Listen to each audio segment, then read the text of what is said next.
लहरों से डरकर नौका पार नहीं होती और कोशिश करने वालों को कभी हार नहीं होती। जय हिंद प्यारे छात्रों। कक्षा 12वीं की बोर्ड परीक्षा के इतिहास की ऐसा विषय है जहां आप ऑब्जेक्टिव में 100% मार्क्स स्कोर कर सकते हैं।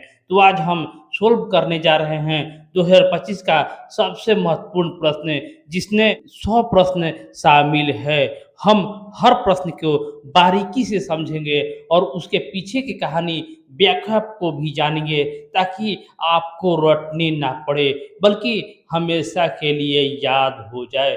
अगर आप चैनल पर नए हैं तो अभी सब्सक्राइब कर लीजिए क्योंकि अब तैयारी होगी आपकी टॉपर वाली। अगर 27 में आप लोग तैयारी करने वाले हैं तो ये इस वीडियो को आप लोग के लिए वीवीआई इम्पोर्टेंट है, जो आप लोग को एग्जाम के लिए वीवीआई इम्पोर्टेंट है और ये आप लोग को याद कर लेना है। तो शुरू है आज का वीडियो।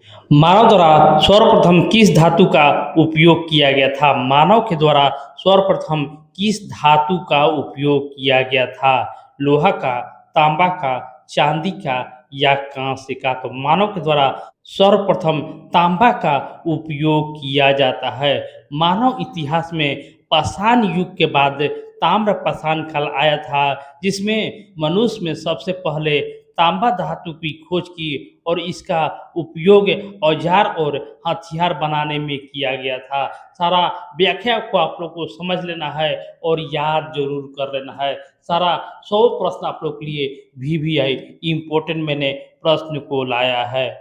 सोघई नामक हड़प्पा स्थल कहाँ स्थित है? सोघई नामक हड़प्पा स्थल कहाँ स्थित है? पंजाब में, गुजरात में, राजस्थान में या अफगानिस्तान में? तो कमेंट बॉक्स में आंसर इसका आप लोग देते चलिएगा कि सोघोई नामक हड़प्पा स्थल कहाँ स्थित है। देखिए, सोघोई नामक हड़प्पा स्थल जो है अफगानिस्तान में स्थित है। देखिए, सोघोई अफगानिस्तान में एक प्रसिद्ध हड़प्पा कालीन स्थल है। यह स्थल मुख्य रूप से सिंधु घाटी सभ्यता के लोगों का वर्ज मनी जैसी मूल्यवान धातु और पत्थरों के व्यापार व नहरों को साक्ष्य के लिए जाना जाता है। देखिए, हम लोग अगला क्वेश्चन हम लोग देखेंगे, सिंधु घाटी सभ्यता में गोदीबाड़े का साक्ष्य कहाँ से मिले हैं? गोदीबाड़े का साक्ष्य कहाँ से मिले हैं? बनवाली, सोघोई, लोथल, चनहुदड़ो में। देखिए, कमेंट आप लोग करते चलिएगा, कमेंट आप लोग जरूर कर लीजिएगा। सिंधु घाटी सभ्यता के गोदीबाड़े जो है वो लोथल में मिला था। और लोथल कहाँ है? तो लोथल गुजरात में है और गुजरात के भोगवा नदी के तट पर लोथल सिंधु घाटी सभ्यता का एक प्रमुख बंदरगाह था जिसे गोदीबाड़ा वहां पर था जहां विदेशों के साथ समुद्री व्यापार होता था। मेसोपोटामिया के लेखों में मेलुहा किसे कहा गया है? मेलुहा किसे कहा गया है? सारा वीवीआई इम्पोर्टेंट प्रश्न है। मेसोपोटामिया के लेखों में मेलुहा किसे कहा गया है? बहरीन को, ओमान को, मिस्र को या हड़प्पाई क्षेत्र को? तो देखिए, मेलुहा जो है हड़प्पाई क्षेत्र को मेलुहा कहा गया है। मेसोपोटामिया के प्राचीन अभिलेखों से सिंधु घाटी सभ्यता के क्षेत्र मेलुहा नाम से संबोधित किया गया है जो दो स्थल सभ्यताओं के बीच घनिष्ठ व्यापारिक संबंधों को दर्शाता है। तो चैनल को आप लोग सब्सक्राइब कर लीजिएगा क्योंकि ऐसा ही वीवीआई इम्पोर्टेंट वीडियो आप लोग के लिए मिलता रहेगा और अपने दोस्तों को भी जरूर शेयर कर दीजिएगा ताकि और भी ऐसी तरह के और आप लोग की तैयारी के लिए मैं आप लोग के लिए जान लगा दूंगा। इस बार आप लोग को अच्छा नंबर लाना ही लाना है। इसके लिए आप लोग इस चैनल को जरूर सब्सक्राइब कर लीजिएगा। फ्रियोंस से बने लघु पात्र जो संभवतः सुगंधित द्रव्यों के पात्रों के रूप में प्रयुक्त होते थे कहाँ से मिले हैं? सभी इम्पोर्टेंट प्रश्न है। फ्रियोंस से बने लघु पात्र जो संभवतः सुगंधित द्रव्यों के पात्रों के रूप में प्रयुक्त होते थे कहाँ से मिले हैं? तो देखिए, ये जो है हड़प्पा और मोहनजोदड़ो दोनों जगह से ये सुगंधित द्रव्यों का पात्र मिले हैं। एस.आर. राव द्वारा लोथल में खुदाई का आरंभ कब हुआ था? एस.आर. राव के द्वारा लोथल में खुदाई का आरंभ कब हुआ था? तो सुप्रसिद्ध पुरातत्वविद एस.आर. राव, शिकारीपुरा रंगनाथम राव, इनका पूरा नाम है शिकारीपुरा रंगनाथम राव के नेतृत्व में गुजरात के लोथल नामक ऐतिहासिक स्थल की खुदाई मुख्यतः 1955 से 60 के बीच किया गया था। तो 55 से 60, इनका पूरा नाम भी आप लोग याद रखिएगा कि रंगनाथ राव, शिकारीपुरा रंगनाथ राव इनका पूरा नाम था। हड़प्पा और मोहनजोदाड़ो की खुदाई के समय भारतीय पुरातात्विक सर्वेक्षण के महानिदेशक कौन थे? भारतीय पुरातात्विक सर्वेक्षण के महानिदेशक कौन थे? Cunningham, SR. Rao, R.E.M. Wheeler, John Marshall. तो देखिए इसका जवाब को आप लोग को कमेंट बच्चों कर देना है, क्योंकि आप लोग जवाब आप लोग दीजिएगा तभी आप लोग को ऐसे ही और वीडियो मिलता रहेगा। तो इसका जवाब कमेंट बॉक्स में आप लोग को देना है। हड़प्पाई लिपि में चिन्हों की संख्या लगभग कितनी है? हड़प्पाई लिपि में चिन्हों की संख्या लगभग कितनी है? तो हड़प्पाई लिपि में चिन्हों की संख्या लगभग 400 है। हड़प्पा सभ्यता की लिपि चित्रात्मक थी, जिसे आज तक पढ़ा नहीं जा सका है। इस लिपि में मूल चिन्हों की संख्या लगभग 375 से 400 के बीच मानी जाती है। बौद्ध और जैन ग्रंथों में महाजनपदों की संख्या कितनी थी? बौद्ध और जैन ग्रंथों में महाजनपद की संख्या कितनी थी? तो देखिए महाजनपद की संख्या 16 थी। बौद्ध ग्रंथ अंगुत्तर निकाय और जैन ग्रंथ भगवती सूत्र में प्राचीन भारत के 16 बड़े राज्यों का उल्लेख मिलता है, जिन्हें 16 महाजनपद कहा जाता है। इसे में मगध सबसे शक्तिशाली था। सब सारा इम्पोर्टेंट प्रश्न एक जगह आप लोग को कराया जा रहा है। मौर्य साम्राज्य का संस्थापक कौन था? मौर्य साम्राज्य का संस्थापक किसे माना जाता है?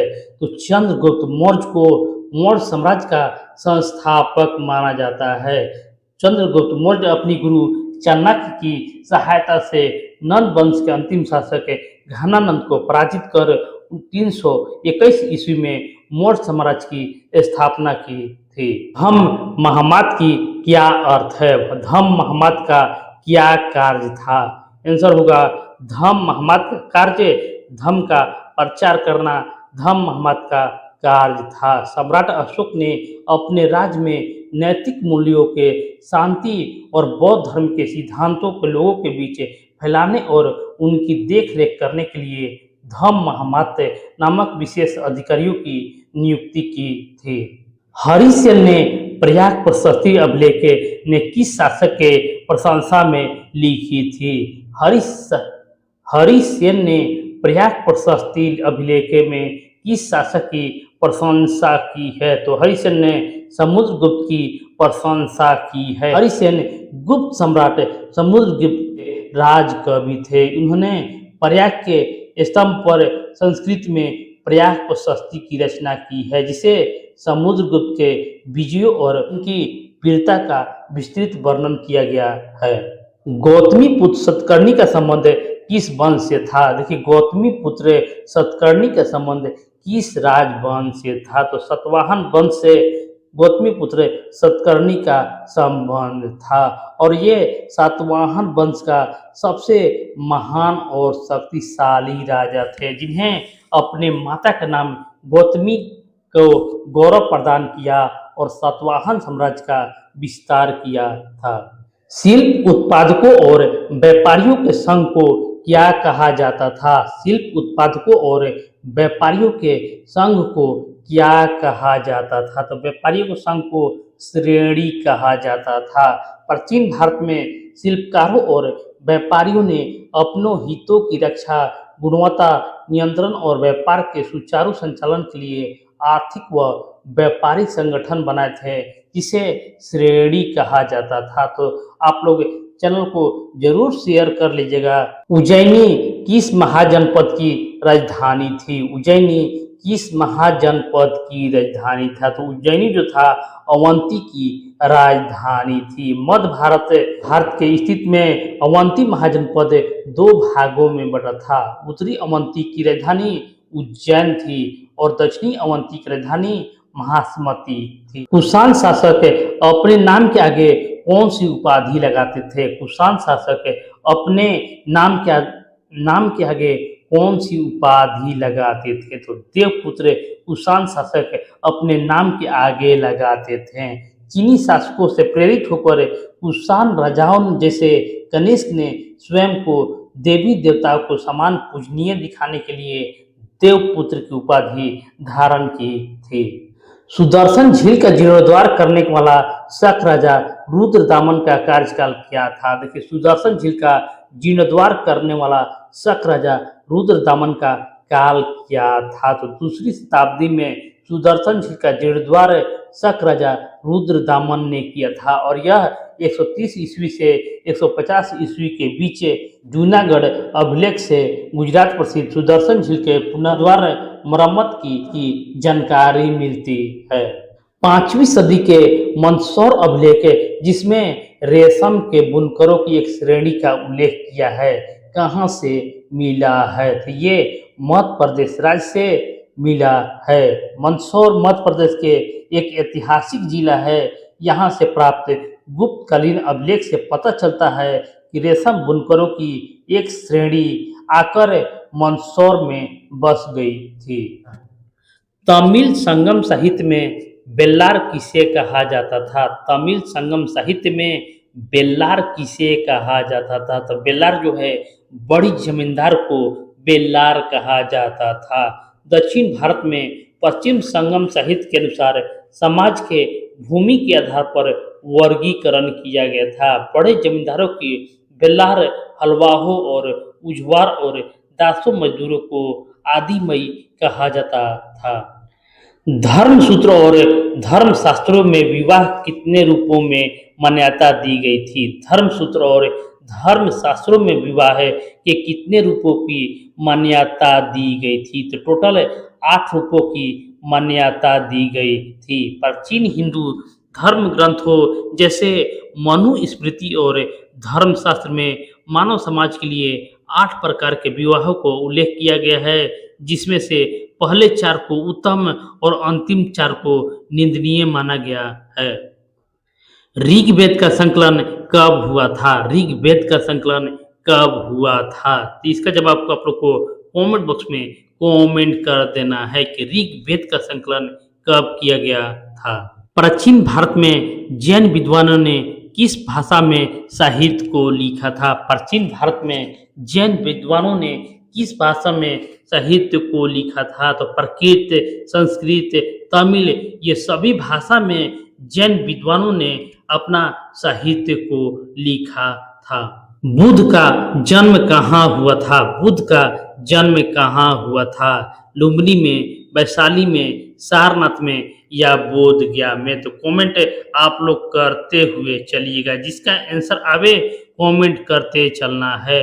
तो बुद्ध का जन्म जो है लुम्बिनी नेपाल में हुआ था और इनका जन्म जो है 563 ईसा पूर्व में नेपाल के तराई क्षेत्र लुम्बिनी नामक वन में हुआ था। एलोरा के कैलाशनाथ मंदिर का निर्माण किस राजवंश के शासन काल में हुआ था? एलोरा के कैलाशनाथ मंदिर का निर्माण किस राजवंश के शासन काल में हुआ था? तो एलोरा का जो मंदिर था वो राष्ट्रकूट के शासन काल में हुआ था और ये महाराष्ट्र के एलोरा में स्थित विश्व प्रसिद्ध कैलाशनाथ मंदिर का निर्माण राष्ट्रकूट राजवंश के राजा कृष्ण प्रथम ने करवाया था और यह मंदिर एक ही समूची चट्टान के ऊपर से नीचे काटकर बनाया गया है। जैन धर्म के प्रथम तीर्थंकर कौन थे? जैन धर्म के प्रथम तीर्थंकर कौन थे? तो प्रथम तीर्थंकर ऋषभ देव को माना जाता है और ये जैन धर्म में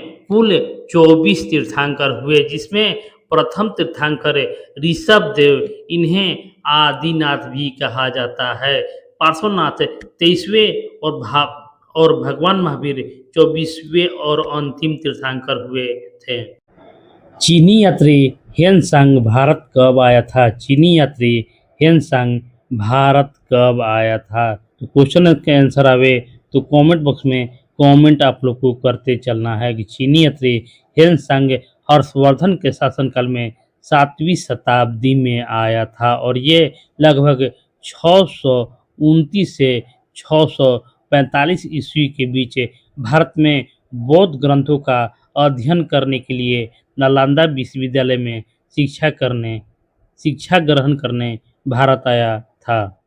अलबरूनी को कौन बंधक बनाकर ख्वारिज्म से गजनी ले गया था? अलबरूनी को कौन बंधक बनाकर ख्वारिज्म से गजनी ले गया था? तो सुल्तान महमूद अलबरूनी को बंधक बनाकर 1017 ईस्वी में गजनी ख्वारिज्म से गजनी को ले गया था। रिहला के लेखक कौन थे? रहेला के लेखक कौन थे? तो प्रसिद्ध इब्न बतूता ने अरबी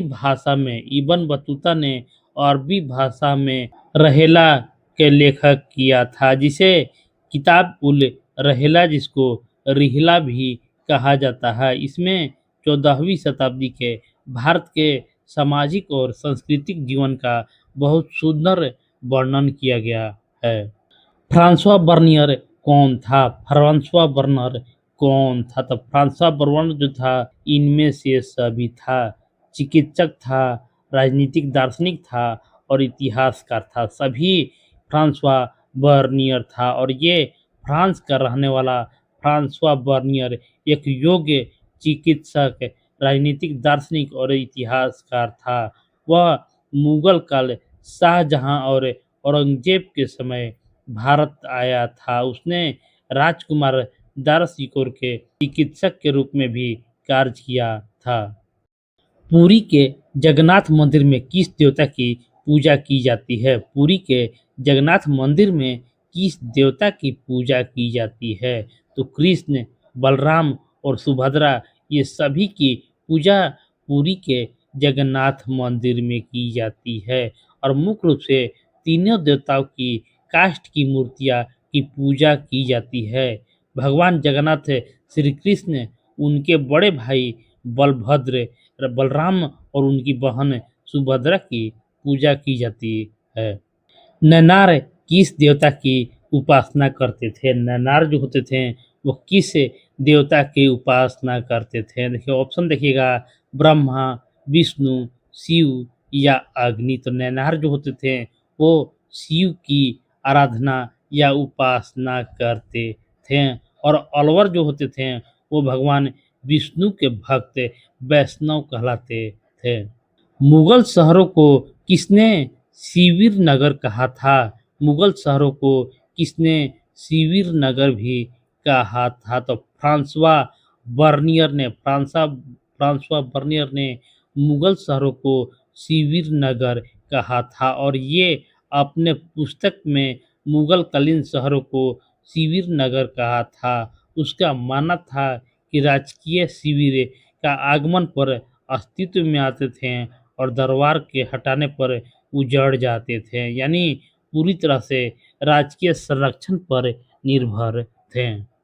12वीं शताब्दी में कर्नाटक में वीरशैव परंपरा का नेतृत्व किसने किया था? वीरशैव परंपरा का नेतृत्व किसने किया था? देखिए 12वीं शताब्दी में बात हो रहा है तो बसवण्णा ने 12वीं शताब्दी में कर्नाटक में वीरशैव परंपरा का नेतृत्व किया था। उनके अनुयायी वीरशैव या लिंगायत कहलाए थे। निम्नलिखित में से कौन अलवार संतों की रचना है? इनमें से कौन अलवार संतों की रचना है?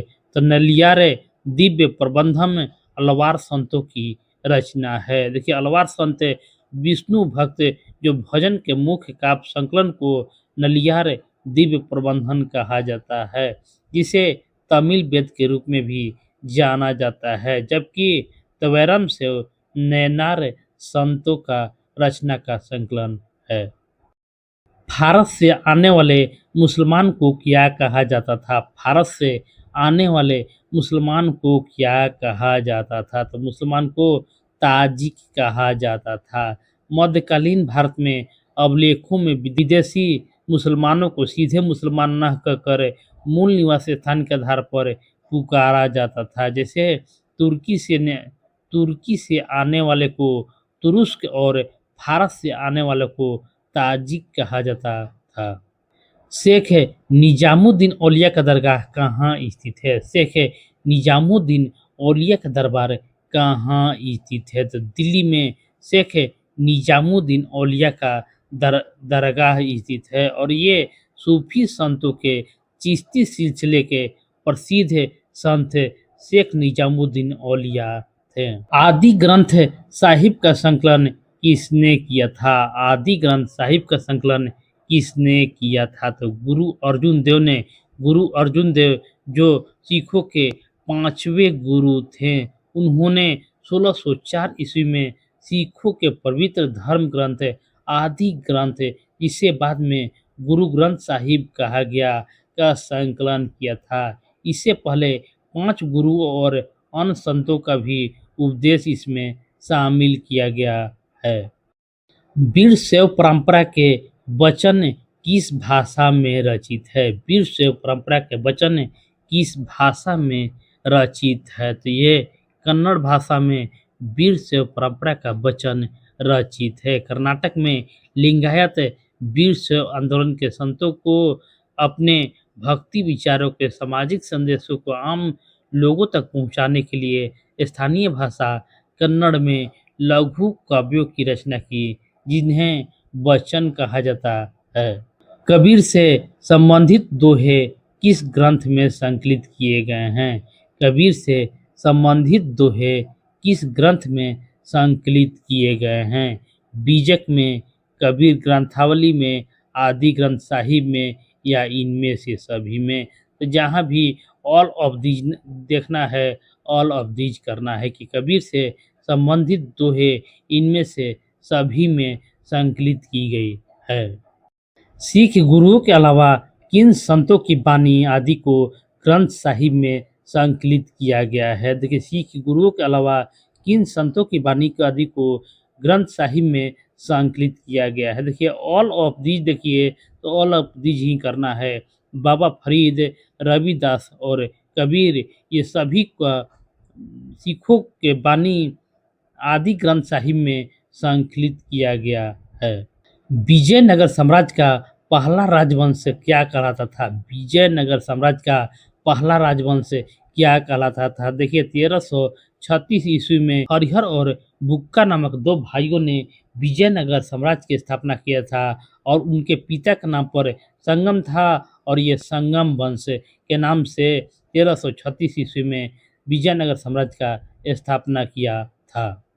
कृष्णदेव राय किस राजवंश के शासक थे? कृष्णदेव राय किस राजवंश के शासक थे? देखिए, ये महान शासक तुलु वंश के शासक थे। सम्राट कृष्णदेव राय विजयनगर साम्राज्य के सबसे प्रतापी और महान राजा थे। वे तुलु वंश से संबंधित हैं और उनके शासनकाल 1509 से 1529 ईस्वी तक विजयनगर के इतिहास के स्वर्ण युग माना जाता है। राक्षसी तंगड़ी तालीकोटा का युद्ध कब हुआ था? तालीकोटा का युद्ध कब हुआ था? तो 23 जनवरी 1565 ईस्वी को तालीकोटा का ऐतिहासिक युद्ध हुआ था। इस युद्ध में बीजापुर, गोलकुंडा, अहमदनगर और बीदर के संयुक्त महासंघ ने विजयनगर साम्राज्य की सेना को करारी शिकस्त दी थी, जिसके बाद वैभवशाली विजयनगर शहर को पूरी तरह नष्ट कर दिया गया था। उड़ीसा के गजपति वंश की स्थापना कब हुई थी? उड़ीसा के गजपति वंश की स्थापना कब हुई थी? तो 1435 ईस्वी में उड़ीसा के गजपति वंश की स्थापना की गई थी और इसकी स्थापना जो है राजा कपिलेंद्र देव ने 1435 ईस्वी में की थी और ये राजवंश जो है विजयनगर के सुल्तानों और राजाओं के समकालीन प्रतिद्वंदी था। पुर्तगालियों ने गोवा पर कब विजय प्राप्त की थी? पुर्तगालियों ने गोवा पर कब विजय प्राप्त की थी? देखिए, पुर्तगाली गवर्नर अल्फांसो डी अल्बुकर्क ने 1510 ईस्वी में बीजापुर के सुल्तान यूसुफ आदिल शाह को हराकर सामरिक रूप से महत्वपूर्ण क्षेत्र गोवा पर अधिकार कर लिया था।